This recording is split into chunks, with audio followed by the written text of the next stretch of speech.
Hi, I'm Lisette Rodriguez. And I'm Jeremiah Rodriguez. And this is Speaking Life Podcast, where we're inspiring hearts and transforming minds.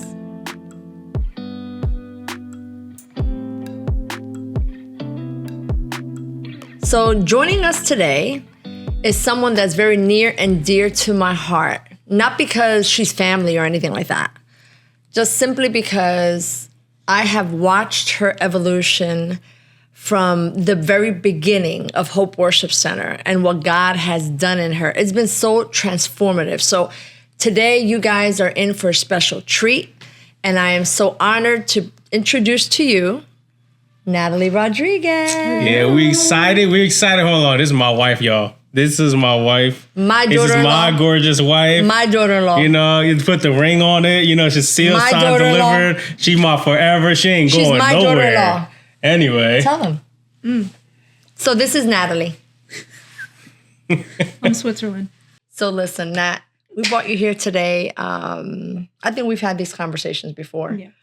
When we started Hope Worship Center back in 2017, and I think you said it once. You were like, I kind of got thrown up into the mix. I was just about to say that. Yeah. Yeah, you were just like, I don't even know if this is what I was called to do, but like your mom coerced you into. She did. It was like she grandfathered me in. Basically. Yeah, Grandfathered me I in didn't is have to crazy. audition or anything. She's just like, come, you can join. You are accepted. Right. So in the very beginning of that, if we could be transparent, Yeah. I think we all struggled. Yes. First of all, we didn't have any musicians. Oh, my goodness. Please. So we did a cappella. The struggles in life, yeah. And then I think it's nerve-wracking having to minister in front of a congregation. But because we had just started, I think it was even harder trying to minister in front of nobody. Right. Because legit, It was just awesome. it was your family and our family, and we were Hope, Right. until people started coming in little by little. So I think the whole dynamic, it was just hard and it was strange. So I remember in the beginning, you struggled. I think your mom struggled a little bit in leading. Again, not because it's not only the fact of singing. It's not only the fact of having a voice. It's being able to minister to God's people when you yourself don't know where you find yourself at the moment. Right. You know what I mean? And I remember many times being like, yeah, I don't think this is going to work. Like, I don't think this is going to work. And oh my God. So going from that to where we are today, it's like night and day. Right. It's like a jump. It's night and day. Night and day. I remember, I got to get this out. I remember when I heard your voice for the very first time at Bell Works. Like we were in the back setting up the tables at the entrance, and you ladies were rehearsing. And I remember saying, who is that? So I came and I peeked in, and I'm like, that's Natalie? Like, it was the first time I ever heard your voice like you were actually projecting. Because all that other time, I was frustrated. I was like, she's lip syncing. He keeps my mic low. Oh. Hold on. Time out. No, we're going to have a side note. We're not doing this. Okay. First off, let's paint the whole picture. Let's bring context, right? So kidding. He does not. as worship is starting, I'm throwing into sound. I have no idea what I'm doing. True story. It's very No clue. I have no idea what I'm doing. I don't even know what an XLR cable is. I don't know what a microphone cable is. I don't know nothing. So at this time period, we're all just trying to figure things out. Right. And as I gain some knowledge along the way, I'm like, okay, I got to put the volume up. This one over here in the beginning, because now she's a lot better. In the beginning, she would have to sing, and she'd be like, I'm like, she would whisper. She would whisper. She was the whisperer. Yeah, she would whisper. I'm like, what? Yeah. I'm thinking it's me. I'm thinking there's something wrong with me. I'm like, all right, I'm pretty sure the gain is up. I'm pretty sure the volume is up. Her channel specifically is all the way up. It's still. I'm like, you know what? I quit. I was like, I don't know how this works. Maybe I'm not doing it right, but And then now it's this inside joke where she's like, yeah, you keep my mic all the way down. I'm like, I don't. You just don't know how to project. But anyway, she does much better now. Okay. So, I mean, okay. So within all the years and the transitions from back and forth, like I said, going back to my story, the first time I heard your voice for real, was at Bellworks. And I was like, wow, what a voice. Like, she has potential. Fast forward, we found ourselves now at our recent location. And the way you have ministered to God's people, like, you broke out of that shell. I remember the first Sunday. I literally remember the first Sunday because your mom was on vacation. Oh, she was. Yes. She was. Your mom was on vacation. And that's the Sunday that you decided that you were just going to break out and minister. And I remember her texting me saying, hey, I feel a certain kind of way. Like, I missed it. I wasn't there. Like, it has just been phenomenal. But from that time to now, like Sunday after Sunday after Sunday, I just see you continue to grow and evolve. I see you come out of that shell. Like, you're not afraid anymore. Like you can tell you honestly want to minister to God. Mm. And consequential to that, the people of God are blessed, not only by your voice, but by the way you minister. So talk to me about your journey. Like, how did you go from whispering to now to now actually coming out of that shell? You lead songs, you project. Like, every time, you start singing, like, I find myself closer to the altar. That's true. I do. Like, I walk, not that I don't sit in the front row already, but I just like walk all the way up and I'm like, come on, Nat. I do hear you through my ear monitors. I hear you. So it's like, it's been so amazing to watch as your pastor. It has been amazing to watch you come out of that and to watch God use you. And the best is yet ahead, right? Because I believe that God has so much more in store for you. Right. So talk to us about your journey, how you felt in the beginning to how you feel now, and where do you see yourself evolving to? So back to where we first started, this has been spoken like in public too, that like the enemy likes to play with my mind a lot and likes to, those conversations that you have that you don't even know you have with them. So in the beginning, of course, my mom throws me in and I'm like, my mom has this huge voice. My sister can sing as well.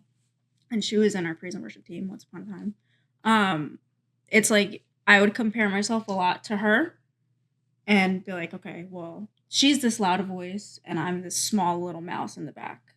It's almost like in The Lion King where Simba's trying to find his roar and it's like a little puff of air comes out. Like, that's how I felt when we first started. And then traveling into now, it's like I kind of found it by telling fear and anxiety, you gotta go. Like, that one Sunday that I remember that vividly when she was on vacation, I was on the altar and I'm getting ready to lead a song and my heart's thumping and thumping and thumping. And I'm like, I've had enough. Like, I've had enough of this feeling of that. I have to be constricted and not allow God to use me the way I want to be. Like, the way that he needs to, not that I want to be used. Obviously I want to be used, but the way that he wants to use me. And I remember I'm standing on the altar. I'm like, you have no place. You have no place. Like, you have to go. You need to go. You need to get out of here. You need to shut up. Like, shh, shh. And then all of a sudden the roar just came out and it hasn't left since. Like, don't get me wrong. Sometimes I'll still get that feeling again. But of course I have to constantly remind myself and have that conversation one-on-one and be like, yo, you got to go. Now let's talk about that. Let's talk about that moment where you have that roaring moment. I remember, just like my mom said, I remember hearing you for the first time like that day. And obviously this is like predating us. Me and Marcus look at each other like, who's that? Like, we were so confused, like, who that? And then you kept on singing. We're like, yo, that's Natalie. That's crazy. And we just both started crying like, wow. That's so crazy. That's so crazy. Yeah. So just constantly speaking to my mind and letting it know, like, I'm going to rule you. You're not going to rule me. And just giving God the access first. Like, you have the permission to dwell here. I want you to use me the way that you want me to be used, the way that you need me to be used. Like, this is the conversation I have every Sunday, whether I'm leading or not. Just because, like, regardless of who's leading the song, we're all leading together. Yeah. up there. Absolutely. So we're all ushering everybody into the presence. Even before people get there, like we invite him in 7:45 a.m., 7:45 prayer, 6 a.m. next Sunday. All right. That's what we're doing next Sunday. But we're there and we're dwelling in his presence and we're just getting ready, getting the atmosphere ready. But in terms of where I am now and where I used to be, it's more of it's a lifestyle now. It's not a chore anymore. Something that I got thrown into and I just do every Sunday because I remember, remember during COVID? Yeah. Oh no. Please We- don't talk about the COVID days. Yes. Oh, No, we have to. We have to. So to. during COVID, like we were trying to be strategic and trying to keep it all together, right? And for a couple of weeks, I remember telling your mom, you guys record, because your sister was in, like you said. So we were like, you guys record at your house, because obviously, even if you had the cooties, you can't spread them, right? Because you're home. Yeah. And we were over here. And then somehow I was like, we'll get Vanessa to try to put it together. But, you record home. And I remember watching you in those recordings. You had this face like, I don't want to be here. Right. Very distant. Right? I don't want to be There, here. but not there. And, as a pastor, it was frustrating. I'm like, oh my God, what is happening right now? I was like, what is happening Let me right now? explain too, because sometimes, like, and you can ask my dad. My dad was, thank you, Daddy. He was the infamous recorder for us, because obviously we didn't have Vanessa or somebody with a professional camera to sit in front of us and everything. But he would record us, and then we would mess up, or like it would be the first few, like welcoming everybody, like welcome to Hope, blah blah blah. Talking to people that are not there. Right. So, of course, like, that was the hard part. You stumble that was upon the hard your part. words. Yes. So we would have to start over and start over and start over. So, of course, my smile would diminish every video. And I'm like, all right, I'm done. Like, I'm done. Because it happened every Sunday, every Saturday when we were recording these things. So I just wanted to explain myself for a second. Listen, you don't really But that have was to. it too. You don't have to go that far, because for the sermons, it was the same exact Oh, thing. my goodness, it's terrible. I remember, the first day that I actually went to record the very first sermon, after 5 hours of being in the annex, I came home and told my husband, I can't do it. I can't do it. He was like, what do you mean? And I was like, I can't do it. I can't do it. I can't just look at a camera. I just can't do it. And he was like, Liz, you were there for 5 hours. I was like, I know. And I can't do it. And he's like, what are we going to do for Sunday? And I'm like, we'll figure it out. We'll figure it out, but I can't do it. So I get your struggle. It was I terrible. remember during COVID too, we had you guys had the idea to do like a midweek motivational video, and you would pick out leaders to do so. And I remember one week I was chosen. I kid you not, it took me like 30 takes before I could be like, all right, here, this is the one. Like, it was so hard. I'm like, gotta start over. Oh man, I gotta start over. It was the most frustrating thing I in don't the know world. what it is. Terrible. It's like Yeah. when you would think that it would be easier because we don't have anybody There's nobody seeing, there, right? But it's actually harder. It's like you get, empowered by the people. You get motivated. You get inspired. Yeah. You just get, So I get that part. But it was just like, oh my God, we're already struggling with the sermon part. You guys are struggling with the worship part. Yep. And then I was just like, what are we doing? I was like, God, is hope going to even remain in existence, right? Because I mean, this is, those COVID days were like really That hard. was a struggle for real. But moving forward, right? So we get to Bell Works. I hear you during rehearsal, because then when you guys went live, I didn't hear you no more. Right? And then as we got to the temple, you started to evolve and you started coming. And like today, when you get up there and you minister, it's like, I don't know if you realize, like, there's so much anointing on your life that when you minister, although you may be petite in stature, you are so powerful. Mm. So you look like Simba, but you come off as I am. Mufasa.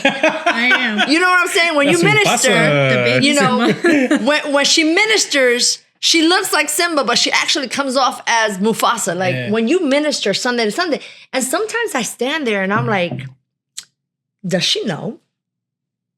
Like, does she know the anointing that flows off on her, Sunday after Sunday. And what I love about you is that you have the ability to remain in your place, but you're really led by God. And why I say that is that each one of you girls that are up there ministering, you never overpower each other. Yeah. So it's like when you're under the anointing, they allow you to flow and you just full force, right? The same way with the other girls. I noticed that when it's them, you guys stand back and let them just flow. There's never this, that's the one thing I gotta say, and I honor God for that. There's never this competition. There's never this, oh my God, she's trying to overtake.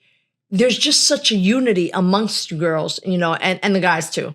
And such an anointing. But, I was talking to my son and I'm like, we really need to get, Nat up here because the change that you did, it's like, it was a total 360. It was, but you said something very key before. You said, now it's become a lifestyle. Yeah. Talk to me about that lifestyle. That lifestyle. I mean, I eat, sleep, and breathe worship. I think everybody knows, I love praise, don't get me wrong. But we're working on the charisma now. Because the girls always say, we're going to get you to do a praise song. I'm like, really? In what world? It'll happen. It'll happen. But I love worship. It's something about worship that just, it makes your insides tingle. You just feel you could close your eyes and it's as if he's standing right in front of you. That's just what it feels like for me personally. I'm at his feet practically. That's where it takes me. So right now, well, obviously since my journey, I eat, sleep, breathe worship. That's all I listen to is just straight worship. I can vouch for that. That's true. Worship, praise every now and then it'll pop in there, but it's just straight worship. On the way to work, worship. At work, singing to the kids, worship. So who are some of your favorites that you go to for worship? Well, firstly, I say my mommy. My mommy is my favorite. Aww. She's my favorite. I can honestly say that. I'm not only saying that to get brownie points and that she's my favorite. You don't need brownie points. She's your mom. She has my heart. He can attest to it too now that, he's my husband. He lives with us. She's up at 5 a.m. reading her word. She's singing. She has music on. She inspires me. She has pushed me to where I am now. My second would be Lizzie Morgan. I love me some Lizzie Morgan. Oh, shout out to Lizzie. Morgan. Love her. Her and my mom hold the same stature to me. My mommy's a little higher because that's my mommy. But just hearing them worship and just be free, it inspires me to be the same way. Not to be like them, because I was created to be different. I have my own, everybody has their own sound. Right. Whether you can sing or not, you have your own sound. It's the same to God. It's the same perfume. It smells the same to him. Right.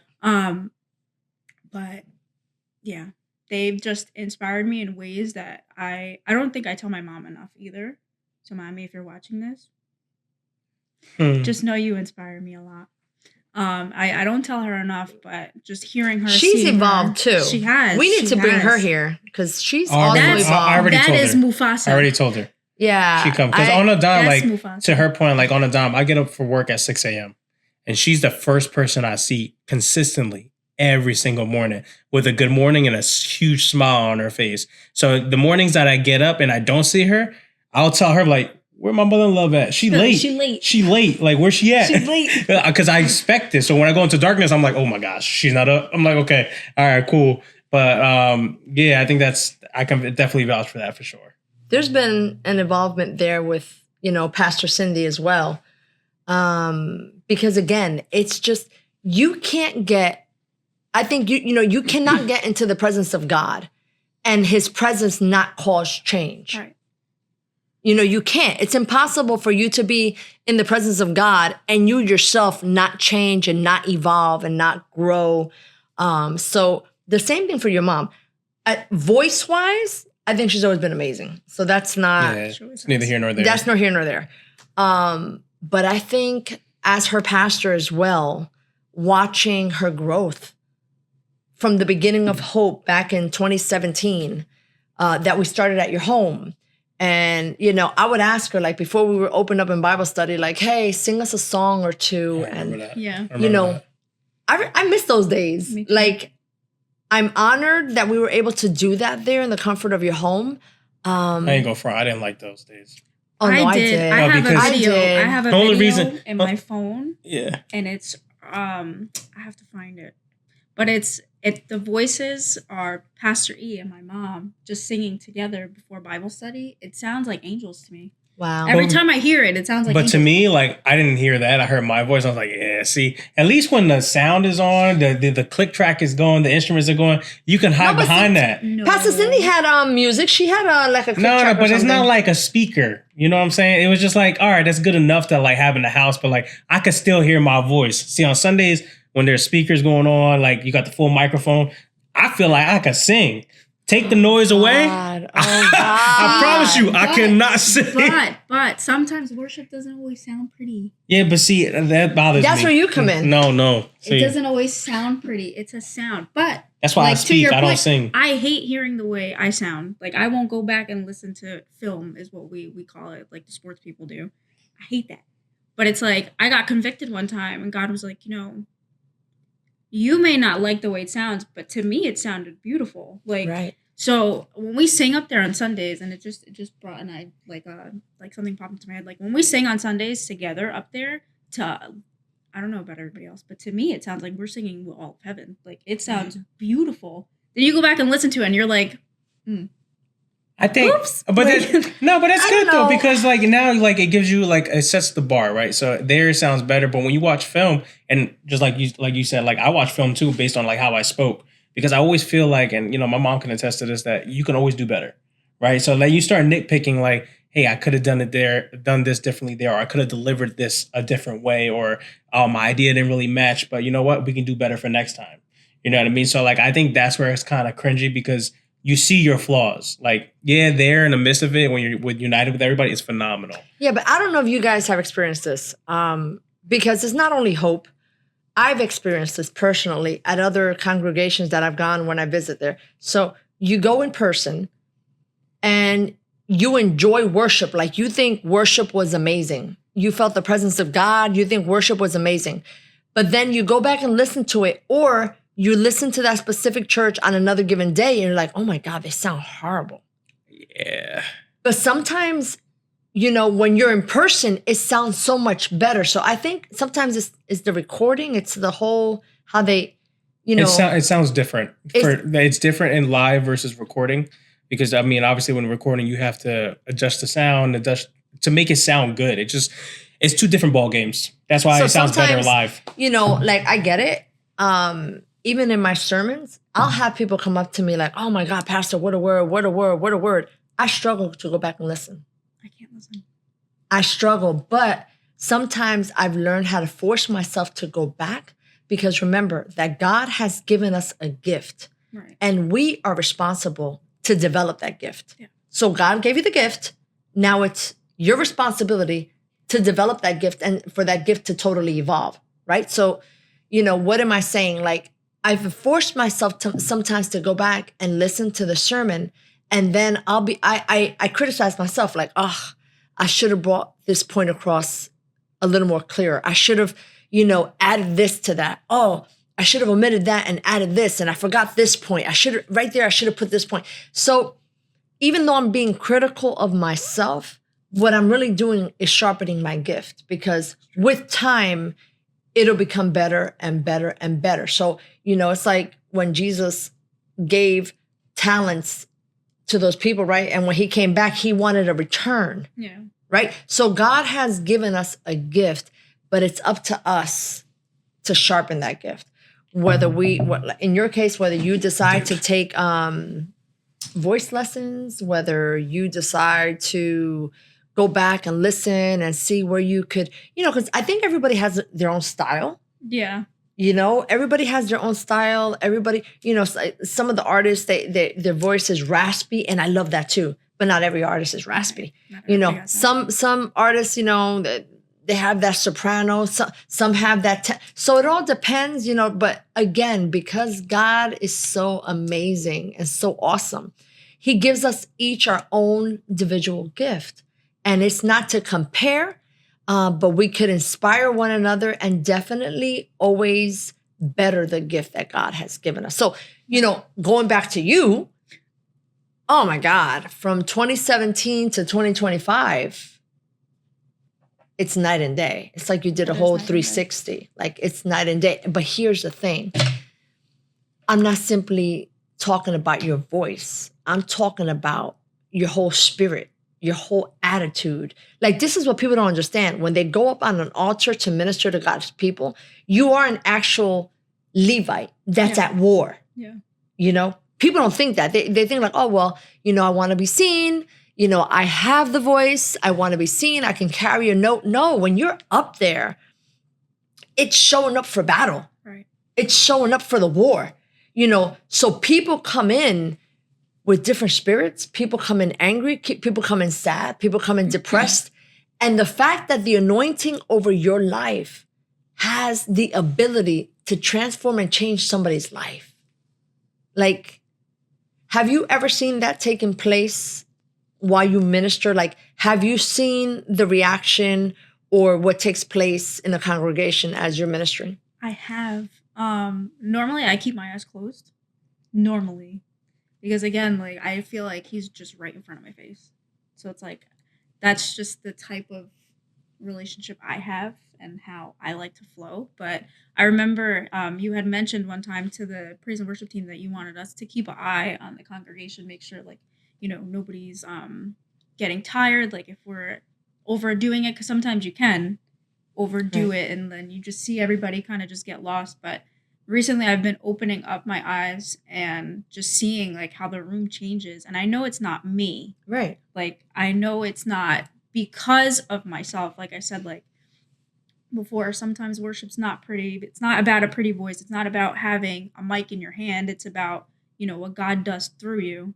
So I know that it's not myself, but sometimes it's overwhelming when I open my eyes and I see like everything's changed. There's people on the floor. There's, hands lifted. There's, people at the altar. And I'm like, people are crying. People are crying. And I'm like, what is going on? What is going on? So then I close my eyes again. I'm like peeking through, but it's overwhelming, not in a bad way, but overwhelming. Like when there's certain people I can't look at during worship because they make me cry. Just seeing like how it's touching them. How it's touching, like how the Spirit of God is just touching them and it touches my heart and it makes me cry. And I've told these people, I'm like, I can't watch you. I can't watch you. I can't watch you. You make me cry. You make me cry. But just to see how people are touched by God's presence alone, whether it's from, through me or through one of the others on the worship team, it's amazing to see like how he just comes and he changes everything. And he shifts atmospheres. He moves like regardless whether the person next to us is feeling it or not, he's still going to move and it'll touch them eventually. But we used to get super frustrated when we would see that but when it's not touching people and you're like, how do you not feel that? How do you not feel that? But then again, it's not you, it's him. So everybody has their own appointed time. So to watch that happen is really, really cool. And I think that happens with both the speaker and then also the worship team as well. Right. So like I believe I was talking to Deacon David one time because he taught one Young Adults Monday and he was like, yo, like I was kind of tight because they looked like they were low energy and they looked like this and a third. And I was telling him, I was like, listen, like, don't worry about them. Your job is to bring the energy and to convey what God has placed on your heart. Right. Whether they receive it or not, that's on them, but at least you brought it. Yeah. That's all that matters. Because when you begin to speak or you begin to sing based on the reaction of people, you'll die based on the reaction as well. And he's just like, oh, well, you're low energy? Well, nah, I'm low energy. No, I still have to bring that thing and be excited about it, even if you're not, because it's to your point, like people come in with different spirits. So it's like, even if that's what you're coming in with, guess what? I'm ready for war. What's up? So this is the energy I'm going to bring and this is what I'm going to deliver it with. So I think that's always a challenge. But I remember you said like everybody has their own style and we were talking about like who inspires you, right? So have you ever gone into a season where instead of like honing in on your own voice, you try to be like somebody else? Because I can speak from a speaker's standpoint where there's guys that I watch, Pastor Darius Daniels, Pastor Philip Anthony Mitchell now, Mike Todd back a few months ago. And I would want to not be like them. I was inspired by them, but sometimes I would catch myself, oh, I said it like him, or I said it like this. Right. Like, did you ever catch yourself in the season where it's just like, oh, I'm singing like Lizzie, or I'm singing like my mom. I'm not really singing like me. Yeah. So, that was actually pretty recent. I want to say maybe a few months ago. But when you sing specific songs and you hear their voices in your brain, you sing it like them. You sing it like them. Mm. So I think that's easier to do. It's a lot. From It's a easier singer- to do. Yeah. From a singer's perspective than from a speaker's perspective. Because you can't really, even though I hear dynamic, preachers and speakers, I can't repeat after them verbatim. No, but you can sound like them. So, for example, I remember you and I on one stretch were like hot on Darius Daniels. Right. And then you would speak and I would hear Darius. Like, and it's because you become who you hang around with, right? Yeah, Same thing with yeah, Pastor that's Glenn, true. right? And I That's remember true. you're like, put the fire in the chat. And I'm like, oh my God. Put the fire, and I'm remember like I watching was trying to think who did I'm you like sound watching like? videos. I'm like, Darius Daniels says all the time. He's like, I don't know about y'all, but put the fire in the chat. You started doing it. I was like, oh, here we go, Darius But Daniels. you know how many people I've had tell me, people that didn't even know where I came from would tell me, you sound like Pastor Glenn. You sound like Pastor Glenn. And then, and even till today, people will tell me, I can tell you speak just like him. You can tell you're his daughter. Yeah. Like, you sound like Pastor Glenn. So it's like, I guess you're right. It's those that inspire you, but it's also those that surround you too, Yeah. right? Because he's my mentor, he's my pastor. Yeah. So it's like they're almost like embedded in you, Yeah, for right? sure. So even for though sure. you're trying to be your own person, you can't help but sound like someone that's been inspiring you, which is fine. So how do you, as a singer, because to your point, I think that's accurate, that it's easier for, I guess, a singer to sound like the person that, that sings it versus like your own voice. So how do you balance that out? So who actually corrected us on that was Pastor Cindy. Because during rehearsal, be like, oh, well, I can hear so-and-so's voice in it, and I can hear so-and-so's voice in it. And she's like, no, bring your own. Make it your own. Like, you do it the way God designed you to do it. Yeah.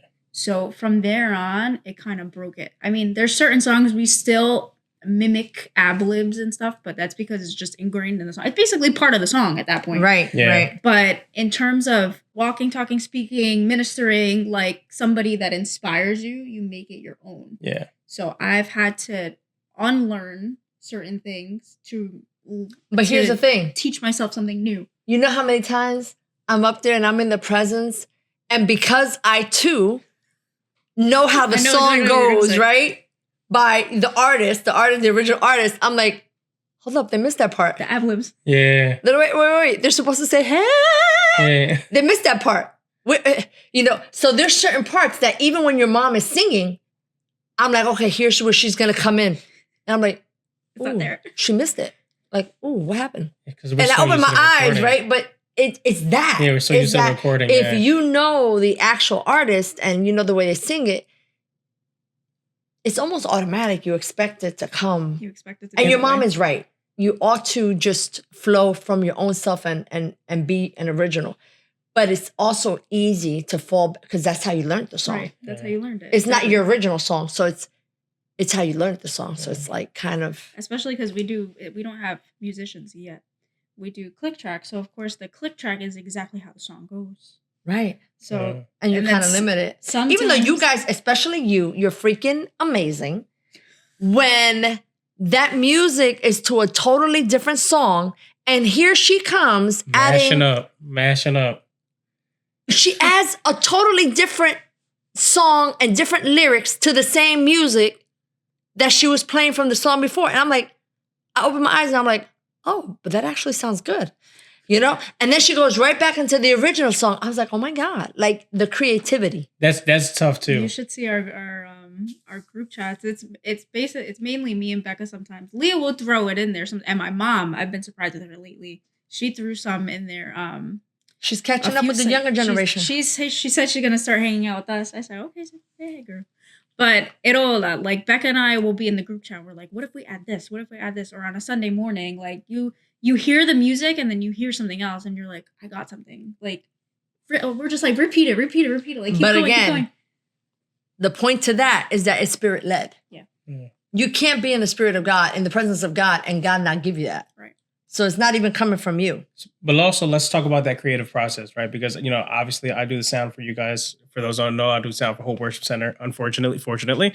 I'm ready to hand the baton off, okay? But either way, that's neither here nor there. Like, how is that creative process as far as that's concerned? Like, how does that work for you guys? Because to the point of, my mom, it's a different sound. So what goes on and says like, hey, I got something? Like, what is the process of that? And how can I apply it? Right. Listen, normally I'll speak from my perspective because I don't know necessarily how the others do it.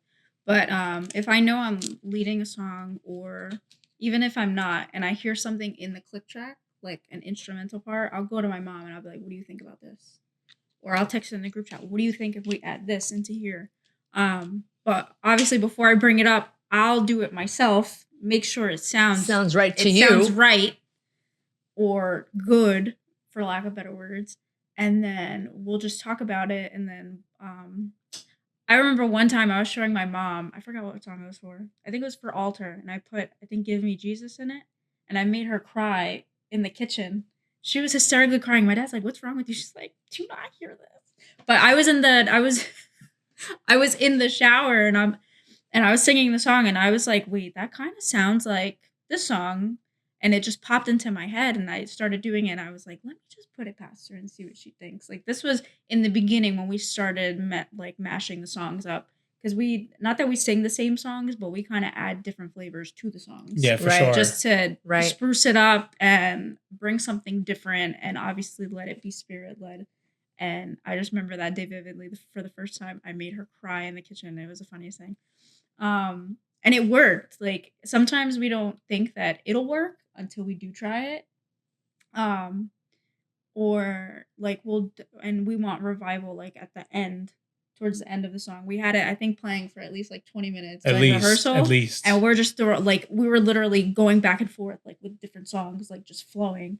So we also do it that way too. Like, if you hear it in your head, we say it. Just go for it. Yeah. Right? Just go for it. And I can like speak on behalf of Becca just for a little bit, because I've caught her like listening to the click track sound if she's at work, if she's at home, and I'm like, you listen to click track right now? She'll be like, yeah, I'm trying to figure something out. Right. I'm like, I remember one Sunday we were singing that song Big. We were doing it for the first time, and she was like, Jay, this is what we're gonna do. You're going to take this out. You're going to put this in. You're going to take this out. And then when I tell you to bring this in, you're going to bring it out. Right. So we're singing Big, and it comes to the point where, she's like, all right, Jay, blah, blah, blah. She's like ministering, and I'm doing everything she's saying. And it sounds fire, yo. I remember the young people at that time, like, yo, right? And it was so good to the point where when it ended, they came out to me like, yo, that was tough, yo. I was like, yeah, no. But really, it was God Becca. has really... It was really Becca the entire time. You took credit for that? Yeah, for a little bit, because they called me Jeremiah West. I couldn't turn that down. Such a mess. I couldn't turn that down, but I was like, nah, it was really Becca. But they just saw me on the pad, just. Yeah, but listen, I believe crazy with that. even in that, I truly believe that God is allowing us this season of not having musicians so that we can develop that gifting that's already within us. Because trust me when I tell you, the musicians are coming. They are. The musicians are coming. And we've been, listen, when I've been praying for musicians for hope, I said, God, I need musicians that have your heart. Yeah. I need musicians that have, if they don't have your heart, if they don't have, your anointing, I don't want them, right? Because for secular musicians, we can just hire. Yeah. That's very true, yeah. That's musicians for hire. But I want musicians that have your heart. Like, we were in a Flourishing Church in LA, and they have like 2 sets of different musicians. Phenomenal. And one of the guys actually plays with a famous artist. So I know your father was talking to Pastor Israel, and they're like, yo, how did you guys get him and blah, blah, whatever. And he's like, it came out of him. He said, I want to give back to God from the gift that he has given me. Wow. You see the pasture of his heart? Yeah. And he would play at different services. And he still played for this well-known artist, but he would make sure that God got his first. So, Okay. I mean, I was just amazed at everything that God has been doing. And I said, God, that's what I want. Same thing with, may he rest in peace, Pastor Demola, right? So Pastor Demola also had many musicians, right? And we came to find out that he never paid any of them. They all wanted to give back to God, the gift that God had already deposited in them. And I get it. Listen, I don't even want to get into that subject about, It's a topic for another day. yeah, that's a topic for another day. Because you can really see And I'm not two saying that coins. musicians shouldn't get paid. That's not what I'm saying. I'm just saying that the location of your heart matters. Right. Yeah. Where your heart is matters. So Yeah, absolutely. I know that when God gets ready to bless Hope Worship Center with some musicians, my prayer has always been, it's not about finances. My prayer has always been, God, let them have a heart after you. That's it.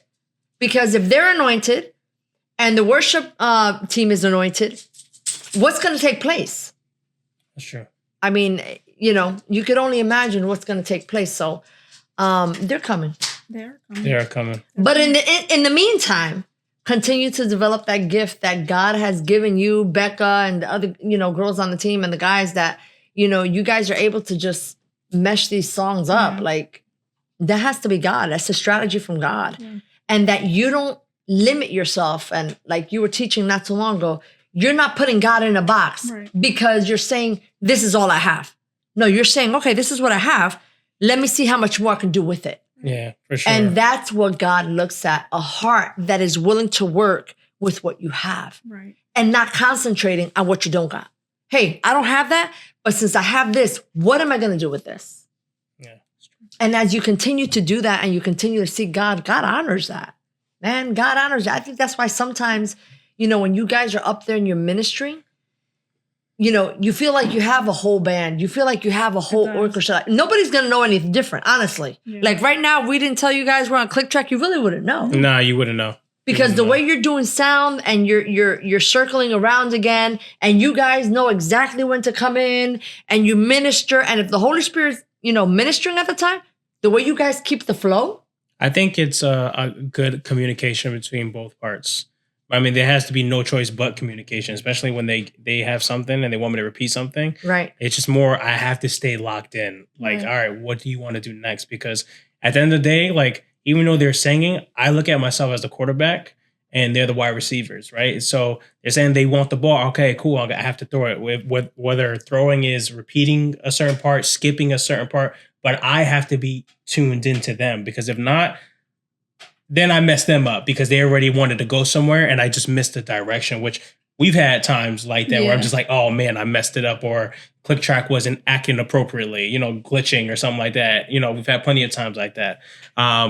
And praising God with your eyes open. Yeah, praising God. Yeah. Because, you tend to want to like, oh, I'm like, no, baby, no. Oh, look. That look, was look, that was look. me. That was me for a short season, and Pastor Cindy would be like, "I need you to look at me," because He would I'd be like so in the presence with the yeah. iPad like this. I'd be like, so embedded in his eyes worship because closed, crying. just like her, I love worship. I mean, I love praise too. I like a mixture of things, but like I love worship. So like most of the times, especially when she does something, I'm like, "Yo, that's my wife." Jesus, please. Oh, I my God. I like, and I hear it because I hear it at home too, so it's dope, so it's cool.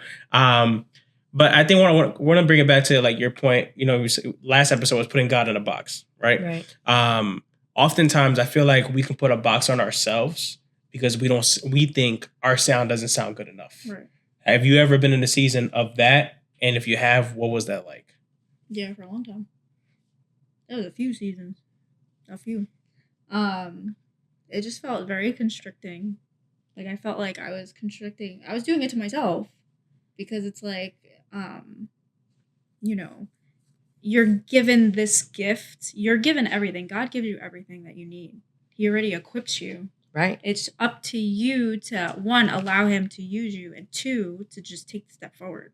Right. For myself, I put that box on myself for a very long time because of comparison, because of fear, because of anxiety, a mixture of things that I didn't really count as excuses, but they were excuses because I was doing it to myself. And it was like, it would make me sad because I would, watch other, like I would watch my mom, I would watch Leah, I would watch Becca, other groups online, other artists, different, worshipers, and I would see how free they are.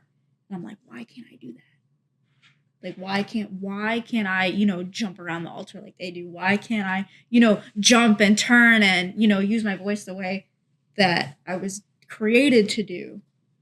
So just doing it to myself until one day I had enough. And I was like, nope, you're going to open this box up and you're going to force yourself to. Because it's like you could, and I could say that he's been, always supportive and always, you've always been supportive. And just telling me, you're more than capable. Like, you have it in you. It takes you to take that step. Like, you can It takes you to believe it. It takes you to believe it. Like, people Right. could tell you till they're blue in the face, but you yourself have to believe that yourself. And I remember Pastor Dr. A had came one Sunday. That was another pivotal moment in my journey too.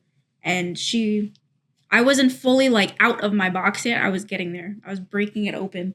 And I remember she started prophesying over people and she got to me and my heart was thumping. I'm like, Lord, I know you're coming after me. And I literally could feel her eyes, like, and she peeled on me. She's like, you were sitting up there. I was like, mm-hmm. She goes, I saw you up there and I just saw you were just free. Like, I think she said something along the lines of like, it basically looked like a flowy gown on me. And it was like free. Like, she goes, and you hide, but then I saw you step up. And I remembered that on the way here when she said you stepped up. And I'm like, because some people take that and they get a big head. Yeah. I never wanted that for myself. Like, yeah. Whenever people come up to me after service and they're like, yo, Nat, like, you rock that, I always give the glory back. Right. I'm like, thank you, God. Like, thank you. Like, amen. Praise God for, thank you for that. That's a good thing to do, right? I never wanted to be on myself. I didn't give myself the gift. I was given the gift. Right. But remembering her saying that and just seeing from where I was to where I am now, I'm like, all right, that makes perfect sense. It wasn't at that moment that happened, but now that word makes sense now. It was definitely I get it now. I get it. It's been such a blessing. Well, listen, I'm proud of you. Thank you.